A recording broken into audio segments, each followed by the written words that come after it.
ሰሞኑን ከፐርፐስ ብላክ ኢትዮጵያ ጋር በተገናኘ አንድ ወንድማችን ሚዲያ ላይ ወጥቶ ያቀረበብን ውንጀላ አለ። የፐርፐስ ብላክ ኢትዮጵያው ዶክተር ፍስሐ እሸቱ ከ1 ቢሊዮን ብር በላይ ይዞ ከጠፋ ነው ሰነባበት።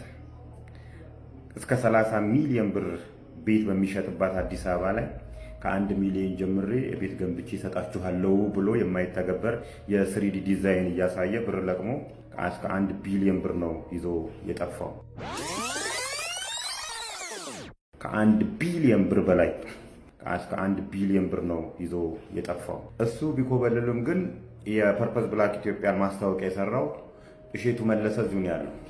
ከፐርፐስ ብላክ ኢትዮጵያ ጋር የሰራንበት ውል እዚህ ለማስረጃ ቀርቧል ማለት ነው። ሌሎችንም ጉዳዮች እንዳሳለን። በአጠቃላይ ደግሞ ፐርፐስ ብላክ ኢትዮጵያ ቤት የሸጠላቸው ወይም 1.5 ሚሊዮን ብር ሼር የሸጠላቸው ከ1000 በላይ ግለሰቦች እንዳሉ ተናግሮ ነበር። የነዚህ ግለሰቦች ጉዳይ የት ደረሰ? ፐርፐስ ብላክ ኢትዮጵያ ከዶንኪ ቲዩብ ጋር ሰርቷል ወይ? መቼ ነው የሰራው? ምንድን ነው የሰራው የሚለውን እንየው። ዶክተር ፍስሐ እሸቱ አሁን ስንት ላይ ነው? 2018 የዛሬ 5 ዓመት ገና ፐርፐስ ብላክ እንደተመሰረተ በጣም በብዙ ሰው ሲያስደውሉልን ስለነበረ፣ ኢሜል ሲጻፍልን ስለነበረ በቃ ይሄ ነገር ሲሪየስ መሆን አለበት ብለን ቢሮአቸው ድረስ በአካል እንደ ማኔጅመንት ቲም በወቅቱ ያለን ሰዎች አብረን ሄድን። ዶክተር ፍስሐ እሸቱ በወቅቱ ስለ ፐርፐስ ብላክ ኢትዮጵያ ዓላማ የነገሩን ነገር ኢትዮጵያ ሀብቷ የሰው ኃይልና መሬት ነው። ይሄ የገጠር መሬት ከታረሰና መሀል ላይ ብዙ ነጋዴ ብዙ ደላላ ሳይገባበት በቀጥታ ከገጠር ምርቱ አዲስ አበባ መጥቶ ከተሸጠ ኑሮ ውድነት መርከስ ይችላል። የሽንኩርት፣ የድንች፣ የቃሪያ ዋጋ አትሊስት መርከስ አለበትና ይሄንን ለማድረግ ትልቅ ፕሮጀክት ነድፈናል ብለው ከ1 ሰዓት ተኩል በላይ የፈጀ የፕሮጀክታቸውን ማብራሪያ አቀረቡልን። በወቅቱ የፐርፐስ ብላክ እቅድ በሰፊው እያመረተ በቀጥታ ከገበሬው የተረከበውን አዲስ አበባ መጥቶ ወይም ውድ ሳያደርግ መሸጥ ነበር። ይሄ ደግሞ ለኢትዮጵያውያን የኑሮ ውድነትን የሚፈታ እጅግ በጣም የምስራች ስለሆነ እንደ ዶንኪ ቲዩብ ከምንሰራበት ወርሃዊ የማስታወቂያ ዋጋ እጅግ በጣም ቀንሰን ገና አክሲዮን ሊሸጥ ስለሆነ ገና ሊጀምር ስለሆነም እንዲቋቋም ዓላማችን ነው ብለን እኛም አክሲዮን እንገዛለን ብለን ማስታወቂያ ለመስራት ተዋዋልን። ይኸውልህ ወንድሜ 2012 ዓ.ም ነሐሴ ወር ማስታወቂያው የ1 ዓመት ውል ነው። ስናስተዋውቅ የነበረውም ቀለብ ከገበሬው የሚል ገበሬው ያረሰውን የእርሻ ምርት ወደ አዲስ አበባ መጥቶ መሸጥ ነው። በማስከተል ፐርፐስ ብላክ ወደ አዳዲስ ፕሮጀክቶች ሄዷል። ሌሎች ብዙ ጉዳዮችን ነካክቷል። ከኛ ጋር ያለው ውል ግን የተቋረጠው ከ2013 እስከ 2014 ነሐሴ ወር ብቻ ነው። በወቅቱ ፐርፐስ ብላክ በጣም በጥሩ ሁኔታ እየሰራ ነበር። አዲስ አበባ ላይ ሱቆች ከፍቶ ቀለብ ከገበሬው በሚል በርካሽ ምርቶችን እስከ ማቅረብ ደርሶ ውጤቱ ታይቶ ነበረ። እናመሰግናለን ብለው ሰርተፍኬት ሰጥተውን ቢሮአችን ድረስ መጥተው አመስግነውን በሰላም ከፐርፐስ ብላክ ኢትዮጵያ ጋር ተለያየን። ከዛስ ወንድሜ በጣም የሚገርመው ነገር ዩቲዩብ ላይ ገብተህ ብታይ እውነታውን ታውቀው ነበረ። በቀላሉ ጥቅምት 8 2015 ዓ.ም ወዲያውኑኛ ፊሶን ሪል ስቴት ከተባለ ቤት እየሰራ ከሚሸጥ ተቋም ጋር አብረን ለመስራት ንግግር ጀመርን። ከፊሶን ሪል ስቴት ጋር ከተዋዋልን በኋላ ከፊሶን ሪል ስቴት ጋር ማስታወቂያ እየሰራን ባለንበት ሰዓት አት ሴም ታይም ፐርፐስ ብላክ ኢትዮጵያ በራሱ ሚዲያና በሌሎችም ሶሻል ሚዲያዎች ቤት አክሲዮን እንደሚሸጥና ቤት እንደሚሰጥ እያስተዋወቀ ነበር። እንግዲህ እዚህ ጋር ሰው ሚዲያ ላይ ከፍቶ ማየት የሚችለውን ማስታወቂያ ወይም ደግሞ ውላችንን አይቶ መረዳት የሚችለውን ጉዳይ ውል ሳያይ ሚዲያ ላይ ለፐርፐስ ብላክ የሰራ ነው አንድ የቤት ማስታወቂያ ሳይኖር ዶንኪ ቲዩብ ላይ፣ ፌስቡካችን ላይ፣ ኢንስታግራማችን ላይ አንዲት ቤት ግዙ የምትል ፖስተር ሳትኖር ወንድሜ ለፐርፐስ ብላክ ቤት አስተዋውቃል የሚለው መረጃ ከየት አመጣው? ምናልባት እኔ ፐርፐስ ብላክ ድሮ ከገበሬው ምርት ሲያስተዋውቅ የሰራውትን ማስታወቂያ አንዳንድ ሰዎች ቆርጠው ወይ በኤአይ አቀነባብረው በራሳቸው ሚዲያ ሊለቁ ይችላሉ። ነገር ግን በዶንኪ ቲዩብ፣ በፌስቡካችን፣ በቲክቶካችን፣ በኢንስታግራማችን በፖስተርም ሆነ በድምፅ በምስልም ሆነ በቪዲዮ አንዲት ቤት ከፐርፐስ ብላክ ግዙ የምትል ማስታወቂያ ሳንሰራ በውል ዘመኑ አንተ በጠቀስከው ዘመን እኛ የሌላ ሪል ስቴት ቤት በይፋ ቀን ከሌሊት እየጨቀጨቀን እያስተዋወቅን ባለንበት ዘመን የፐርፐስ ብላክን ቤት አስተዋውቃችኋል የሚል መረጃ ማን ያቀበለ? ማን ያሳሳተ? መረጃውንስ በዚህ ሰዓት ያነሳው ለምንድን ነው? አንተ ከጀርባ የጸነስከው ሐሳብ ምን እንደሆነ ፍርዱን ለእግዚአብሔርና ለሰዎች እንተዋዋለን። ሆኖም ግን የፐርፐስ ብላክ ኢትዮጵያን ማስታወቂያ እኛ ባንሰራም ከ1000 በላይ ኢትዮጵያውያን የዘመናት ጥሪታቸውን ገብረው ዘወትር እያለቀሱ እንባቸውን እያፈሰሱ ዋጋ የከፈሉበት ጉዳይ ነውና የምለው የማስተላልፈው መልእክት አለኝ። ይሄ መልእክት በዚህ ዙሪያ ለሚሰሩ የህግ አካላት በተለይም ለፌደራል ፖሊስ በቀጥታ እንዲደርስልኝ ሁላችሁም የበኩላችሁን አስተዋጽኦ አድርጉ። አንድ አስደሳች ደብዳቤ ላንብላችሁ። የአገራችን አርሶ አደር በኋላ ቀር አስተራረስም ቢሆን ያመረተውን ምርት የሚቀበለው አጥቶ የገበያ ያለ ሲል ኑሮ ተወደደ እያለ ያማርራል። ከገበያው መዋዠቅ ጋር ተዳምሮ የኑሮ ውድነቱ የሁላችንንም ቤት አንኳኩቷል። በስደት የሚገኙ ዲያስፖራዎች ለቤተሰቦቻቸው የዕለት ፍጆታ የሚሆን ገንዘብ ሲልኩ ድርጅቶች በሰራተኛ ማህበራት አማካይነት የሰራተኞቻቸውን ኑሮ ለመደገፍ ሲሞክሩ ይስተዋላል። አንዴ በስተት ከፍ ያለው የሀገራችን ገበያ ኑሮ ቀንሷል እንኳን ቢባል የመቀነስ አዝማሚያ አይታይበትም። አሁን ይህንን መልእክት የምናነብ ሁሉ የአኗኗራችን ሁኔታ ይለያይ እንጂ ሁላችንም ሸማቾች፣ ሁላችንም ቀለብተኞች ነን። በአንድም ይሁን በሌላ የኑሮ ውድነቱ ተጠቂዎች ነን። እኛ የችግሩ አባል እንጂ የችግሩ መፍትሄ አካል መሆን ቸግሮናል። አክሲዮን ገዝታችሁ ዕውቀታችሁን ከደበቃችሁ፣ የዕለቱን አስባችሁ ዘለቄታ ያለውን መፍትሄ ከዘነጋችሁ፣ ዛሬ ላይ ጦም አደረ የምንለው መሬት በጋራ ካልሰራንበት ቤተሰቦቻችንም ጦም ያድራሉ። የልቦናችን አይን በርቶ ካላስተዋል ነው ከሞኝ ደጃፍ ሞፈር ይቆረጣል እንዲሉ ሀብታችን ለሌሎች ሲሳይ ይሆናል። ያለውን ሀብት ያላወቀ ሕዝብ ለስደት በስደትም ለኢኮኖሚ ባርነት ይዳረጋል። ጥቁር ሚሊዮነሮች ይሆናሉ ያልናቸው ወጣቶች ሌላ አገር መፍትሄ አለ በማለት ስለሚሄዱ የስደተኞቹ ቁጥር ይበራከታል። ይህ ደግሞ ዛሬ ከጫንቃችን ላይ አውርደን ለመጣል በቁጭት እንድንነሳ ያደረገንን የጥቁር የኢኮኖሚ ነፃነት ባርነትን ያባብሰዋል።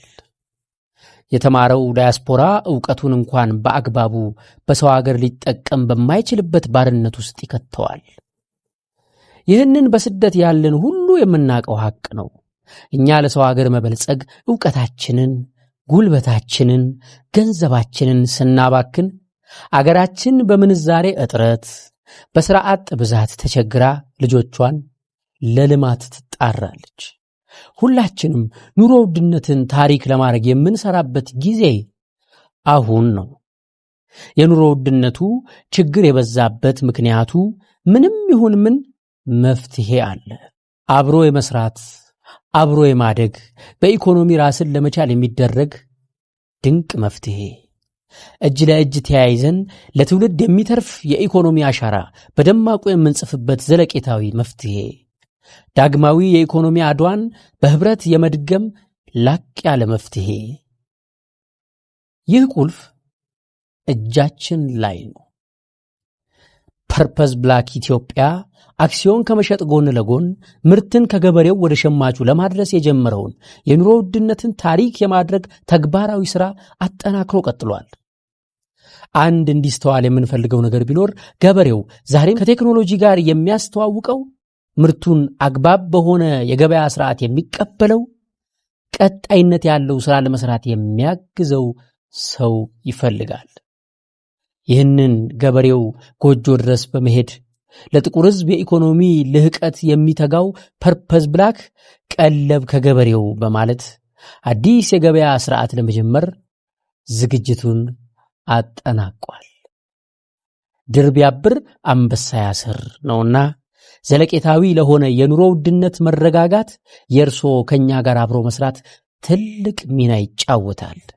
በዚህ አጋጣሚ በቤተሰብ፣ በሰራተኛ ማህበር፣ በካፍቴሪያ እንዲሁም በህብረት ሆናችሁ ቀለብ ከፐርፐስ ብላክ ለመግዛት የምትፈልጉት ምርት ከገበያው እንዲቀርብላችሁ እንድትመዘገቡ ጥሪ እያቀረብኩ እኛ ከገበሬው በቀጥታ ለሸማቹ እናቀርባለን። እንዲሁም በሀገር ውስጥም ሆነ ውጭ አገር ከሆኑ ለራሶ ለቤተሰቦና ለአገሮ አክሲዮን በመግዛት ኑሮ ውድነትን ታሪክ ያድርጉ መልእክቴ ነው።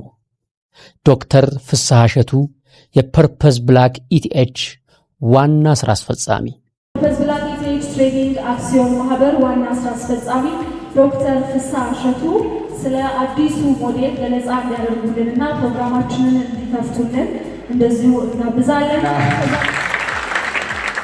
ሰላም ደህና ነኝ። የዛሬው ዝግጅት በጣም ደስ ይል ነበር። እንዳያችሁት ህብረተሰቡን ያለንን ነገር አቀርበናል።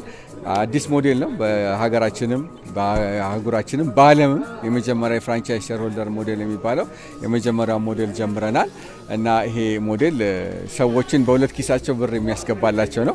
በአንደኛው የተለመደው በሼርሆልደር ሞዴል የሚያስገባላቸው ነው። ሌላ ደግሞ ፍራንቻይዝ በሚባለው ሞዴል 50% ተካፋይ በማድረግ ማለት ነው። የትርፍ ተካፋይ በማድረግ የታጣራ ትርፍ ለዛውም ዜሮ ሪስክ ያለው ተካፋይ በማድረግ ሰዎችን ዘለቄታ የሆነ ጥቅም ሊያስገኝ የሚችል አዲስ ሞዴል ዘርግተናል። በግብርና በአግሮ ፕሮሰሲንግ ከዛም አልፈን ደግሞ በሪቴል ላይ በሶስቱም ላይ ህብረተሰቡ ጠቀም ያለ ኢንቨስትመንት በማድረግ ጠቀም ያለ ጥቅም ሊያገኝ የሚችልበትን ስራ ጀምረናል። ዛሬ እንደሰማችሁት ከጋሞ ዞን ከፍተኛ የሆነ ስጦታ ተበርክቷል። የ400 ሄክታር መሬት አግኝተናል። ደግሞ 100 ሄክታር ደግሞ ለአግሮ ፕሮሰሲንግ አግኝተናል። የመጀመሪያውን ደግሞ የሪቴል እንትናችን ያው ግንባታው በሚቀጥሉት 2 ሳምንታት ይጠናቀቃል።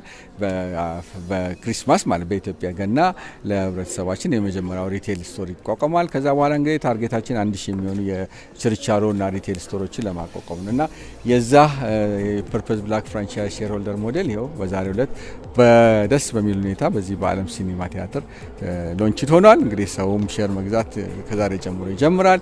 በቀጣይነት እንግዲህ በዚህ በ5 ወር ውስጥ ያደረግነውን ውጤታማ ሂደት የበለጠ አቀላጥፈን አፋጥነን ወደፊት ለመሄድ እንግዲህ ጉዟችንን ጀምረናል ማለት ነው።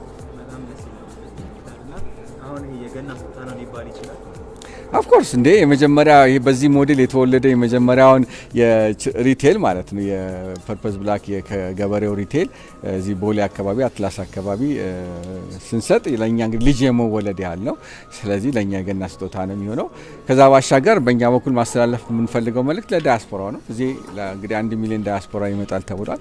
ከዛ በመነሳት የኢኮኖሚውን ጦርነት ዲያስፖራው እዚህ ሲመጣ ገንዘቡን በመዝናናት ወይ በኮንሳምፕሽን ላይ ከሚያጠፋው ይልቅ ሰስተነ ብለም ዘላቂ በሆነ ኢንቨስትመንት ላይ እንዲያውል ጥሪ ነው። ይሄ ሁኔታውን ለዛ በማመቻቸት ነው። ከተለያዩ የመንግስት አካላት ጋር በጋራ በመሆን በቅርቡ አናውንስ የምናደርገው የኢንቨስትመንት ዝግጅቶች ኢቨንቶች እናሰናዳለን። ዲያስፖራ ሲመጣ ገና አካባቢ ያኔ ተዘጋጅቶ መጥቶ ኢንቨስት እንዲያደርግ በእናንተም ቻነል ጥሪ እንድታቀርቡና ዲያስፖራው በሙሉ መጥቶ ፍራንቻይዘር ሆኖ ዲያስፖራውን በሙሉ ገበሬ ማድረግ ዲያስፖራውን በሙሉ አግሮ ፕሮሰሲንግ ማድረግና በሪቴሉም ላይ እንዲገባ ጥሪያችን እናቀርባለን።